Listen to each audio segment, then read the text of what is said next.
Tonight, Corretta does the gritty while speeding in a school zone. Goldie throws a frisbee into oncoming traffic, and Candles gets doxxed a second time.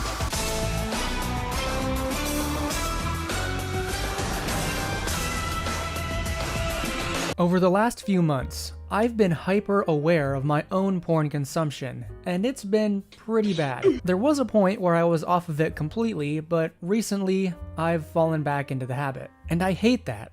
I just hate feeling like I have no control. But the last 2 weeks have been a bit of a nice rebound for me. I'm happy to say that I'm back to once a week. It's been the most effortless reduction in porn consumption I've ever experienced. You know, yesterday I had to consciously think about when the last time I looked at porn was, and it was a week before that. It used to be a daily occurrence for me. How did this happen? Well, it's controversial to say the least. Stick with me. I'm going to share my experience with you. You might agree with the method, you might really heavily disagree, but I can absolutely guarantee that it's one you have not heard before.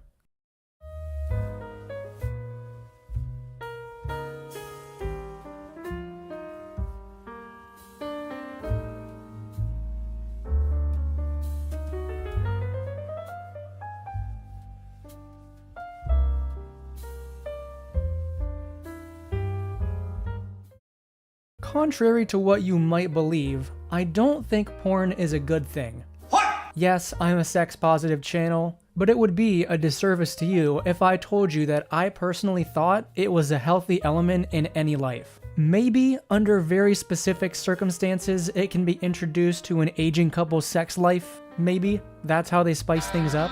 But outside of that scenario, there's not much good it can really do for you. But that doesn't mean you can't control it. Here's the deal. You need to start looking at porn the same way a drinker looks at alcohol, a responsible drinker. Someone who drinks alcohol responsibly doesn't look at beer as the disease. It's something to be enjoyed in moderation, as a reward for hard work. Someone who has a healthy relationship with their alcohol doesn't see it as this over-oppressive force that steals their attention. They know that they have control over their drink and how much they drink. When you stop treating a porn-watching habit as this overpowered force in your life, it becomes not that big of a deal, and it's much easier to deal with. If you don't want it to have power over you, stop acting like it does. Watching porn instead of having sex is like drinking a vodka shot instead of drinking a beer. It's pretty similar, just way more powerful. It has the potential to get out of control, which is why you need to approach it carefully. And not everyone can handle a vodka shot, but just because you can doesn't mean it's bad that you can handle it. And did I mention that there's evidence that these two habits have always been connected? Alcohol abuse and porn addiction are frequently present together. As is the case with many other mental health conditions, porn addiction tends to make alcohol abuse worse, and alcohol abuse tends to make porn addiction worse. When these two conditions are both present, they can cause catastrophic personal and relationship damage. That sounds really bad, but when I read that, all I'm seeing are two issues that can be fixed together because they are so similar in their patterns. If you start looking at porn the same way you look at alcohol, something to be enjoyed occasionally, I promise you'll start seeing improvements. That's all well and good, but how do I put this into action? I have a method. It's worked for me. But before we get into it, I have to say this, and I have to say it several times. I do not want to restrict this video only to viewers over 18, because I know that 15-year-old me needed to hear this information. I needed someone to tell me that I wasn't going to hell just for masturbating. Welcome to hell, motherfucker! That being said, what I'm about to suggest is an advanced form of porn consumption, and it's something that needs to be handled carefully. I would not recommend this to anyone under the age of 18, or anyone who doesn't really need to add this bit of control to their sexuality. In the same way a bartender will not recommend a fireball to a first-time drinker. Keep that in mind. If you're struggling with your porn watching habits, you need to start restricting it to once a week. But not only that, once a week, I will set aside an entire evening. I tell myself, okay, this is the acceptable window if you want to watch porn. Also, if you're going to watch it, you might as well make it a productive activity. So, instead of just watching it, I'll draw my own porn. with references from the web. Now, am I really suggesting that you should start drawing your own porn? It sounds insane and irresponsible, but all I can do here is report to you what has worked for me. And as crazy as it sounds, I'm confident that this is a legitimate way to take back control of your life. Not to mention, it's some of the most fun I've ever had, and it's allowed me to get all of my sexual tension out in one big event. I don't even feel like doing it the other days because this one day was very, very effective. If you've been with this channel for a while, you might remember a video I did called My Sexual Journey. It was my capstone project for college. That was a fun experience. I'm sure my professor had fun watching that. In this video, I detailed my entire character arc of being a devoted Catholic, going to college, learning about others' experiences, and changing my views of sexuality and sexual wellness. I used to think I was going to hell for thinking about sex at all, because I had some role models when I was younger tell me some very biased things about sex. Things that I don't believe now, and things that I think actively hampered my own dating life, but whatever, nature versus nurture. The point is, in that video, I briefly mentioned this practice of drawing my own porn, and how it shaped my current view of sex as more of an artistic expression. Everybody in the comments of that video called it the 12-hour goon sesh, because I mentioned that these sessions could go upwards of 12 hours. Which is true, this activity can last that long. My thinking behind this practice is this. This one action has been immensely helpful in curbing my own sexual thoughts and actions. I know that a lot of you watching are single and alone. It's just the way it is. We don't have a partner to share sexual experiences with. So, rather than caving into the allure of constantly browsing Rule 34, I've chosen to take that tendency and create a fun activity out of it, in a safe environment.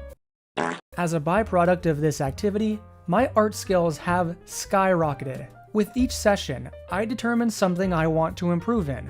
Maybe this angle will help me draw the torso, and that's what I'll focus on. Or maybe I want to draw in perspective. This POV shot will help me achieve that. Sometimes I am doing this for 12 hours, 12 p.m. to 12 a.m. Would I recommend doing it for this long? Definitely not. But I bring this up to discuss another benefit of this practice. We've learned about real sex in other videos on this channel. Real sex is listening to your body, to your partner's body, and as a guy, you want to focus on your endurance. I've talked to a lot of girls about their sex lives. It's a thing at college, but a lot of straight sex is disappointing because men don't last very long in bed. It's just the truth. I read yesterday that like 50% of women fake their orgasms, which is kind of sad. One way as a man to work on that is by working on your endurance and locking in during this activity. When you're drawing this stuff, you're completely in the zone. You're focused on the smallest details, and you're taught patience and careful observance of the process. There is no way to do this activity quickly, and you can't do it halfway because it won't work. The longer you can build this tension, the better the release. Men need to learn how to pace themselves during sex, and how to take great care in what they're doing. Every action is intentional. You're not just focusing on what feels good in the moment, because I know that in order to achieve the next level in this activity, I need to take time to properly light and pose my characters. Things like that will improve your art, and it'll be the most fun you've had this week. One thing I'm wondering is, do other artists do this? It can't just be me. I looked around a bit and I found these responses.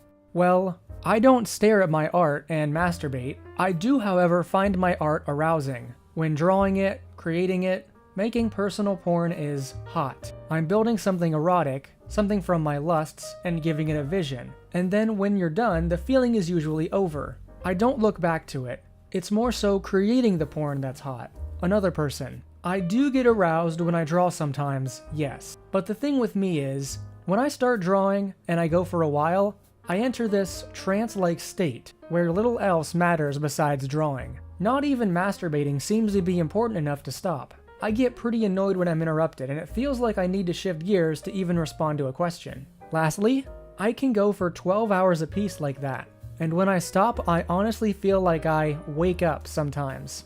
I guess that's why I can't do it in between. So here we have somebody else that was able to achieve 12 hours, which makes me feel better. I know I'm not crazy here. But there are certain moral responsibilities you have to take if you do this. Rule number 1, never draw someone from real life in your drawings. They should be characters made up just for the drawing. This not only creates something with the potential to ruin a relationship if it gets out, but it's also very morally detestable. This activity is supposed to be a sort of exercise of your sexuality, not something that creates entirely new problems. And drawing your own porn won't work for everyone. It depends on who you are. Do you tend to have an addictive personality? Does porn already have a very negative impact on your real-world behaviors? Some might say that continuing to watch porn in any amount will negatively impact your life. But research has shown us that that's just not true. If you're a man who already exhibits difficulties managing anger, or you have deep-seated trauma, watching porn may exacerbate these problems. If this describes you, it's best not to do this activity. Same goes for alcohol if you didn't notice. I'm telling you, the parallels for porn and alcohol are everywhere. On the other hand, if your behavior fits that of someone who can effectively manage their emotions, but you'd still like to curb your porn consumption, this practice might be something to look into. Of course, there are other effects of porn that do not harm the self. People often cite the abuse that takes place in the industry at large. Low income or otherwise desperate women being persuaded into a career that can damage body and mind. And that is definitely something you don't want to contribute to.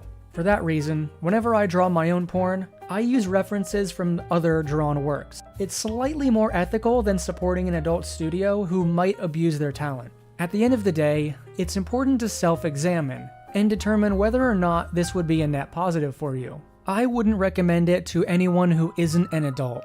But the important thing about sexuality is that exploring it is normal, and we can't censor these things. There's been a huge push to ban pornography around the world, and I fear that this will lead to a second prohibition period with similar effects. Instead of curbing alcohol consumption, it only pushed people to create it without regulation. But that's a topic for another day. The point is, your sexuality is a powerful tool, and it's about time you take control of it. Thank you for watching. I love you all. Good night.